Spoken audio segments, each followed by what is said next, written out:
ngati mufuna kuti foni yanu yoyika machaja izibweresa kautenga kena kake mwina kamau kena kake kamene mumakakonda kazikudziwitsani kuti foni yayamba kuchaja. Tatiye ndioneseni kuti timapanga motani. Ndi chimene mmayenera kuchita ndikupita ku Play Store ndikukasecha kuti battery sound notification, ndi kuti ma application azabwera osiyanasiyana, mutha kusankha aliyense amene ataweke, koma ino ineyo ndisankha uyu ndi ndimpanga install.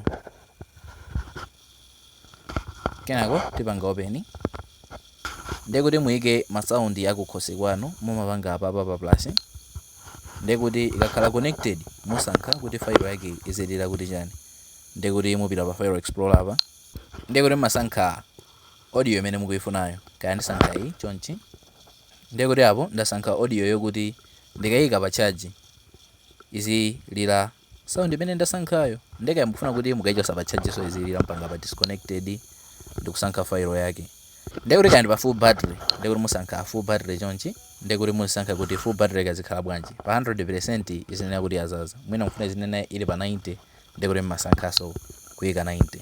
Pa low battery so chimozimozi ma percent mmasankha kuti muyika atiwo, kaya muyika 10% kuti ikafika pa 10% izili yaka sound kameneko, ndi kuti ka sound ko posenthera pake pomwepo pa file explorer yatu, ndipo tinasankha ya connected tenti izale pa charge timve kuti ipanga zotani. Komano chachikulu nchokuti tipange save apo.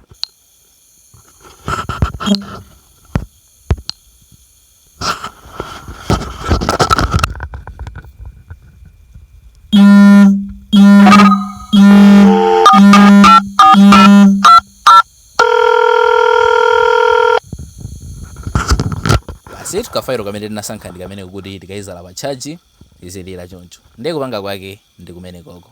Ngati mufuna kuti ma videos ngati amene wawa asamakuphonyeni osayiwala kupanga follow. Tintonanso video satira.